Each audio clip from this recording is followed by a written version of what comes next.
महाराष्ट्राचे राजकारण बदलण्याच्या मार्गावर आहे। फुले, शाहू, आंबेडकरी विचारांचे सरकार आपल्याला सत्तेत आणायचे आहे, असे प्रतिपादन राष्ट्रीय काँग्रेसचे अध्यक्ष खासदार शरद पवार यांनी केले। नव्याने उभे राहिलेले नाट्यगृह कलाकारांसाठी एक पर्वणीच आहे। या थिएटरमुळे कलाकारांना त्यांची प्रतिभा दाखविण्याची संधी मिळेल, असे पवार यांनी सांगितले। शेतकरी कामगार पक्षाचे नेते जयंत पाटील पक्षाला मजबूत व बलाढ्य करण्याची भूमिका ठेवून काम करीत आहेत। ते एक लढवय्ये नेते आहेत। शेकापचे नेते आपल्या तत्व, ध्येय व धोरणांशी एकनिष्ठ राहतात। ते तत्वाशी कधी तडजोड करीत नाहीत। पाटील कुटुंबाशी माझे कौटुंबिक संबंध असून भविष्यात हे नाते अधिक घट्ट होईल, असे शरद पवार यावेळी म्हणाले। राष्ट्रवादी काँग्रेसचे अध्यक्ष शरद पवार यांनी रायगडमधील अलिबागमधील पीएनपी थिएटरचे नूतनीकरणाचे उद्घाटन केले। त्यांनी शेतकरी कामगार पक्षाचे नेते जयंत पाटील यांनाही वाढदिवसाच्या शुभेच्छा दिल्या।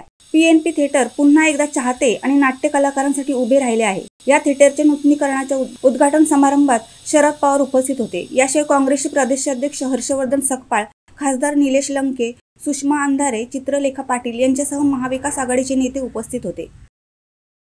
शिवसत्ता टाइम्ससाठी धम्मशील सावंत, रायगड।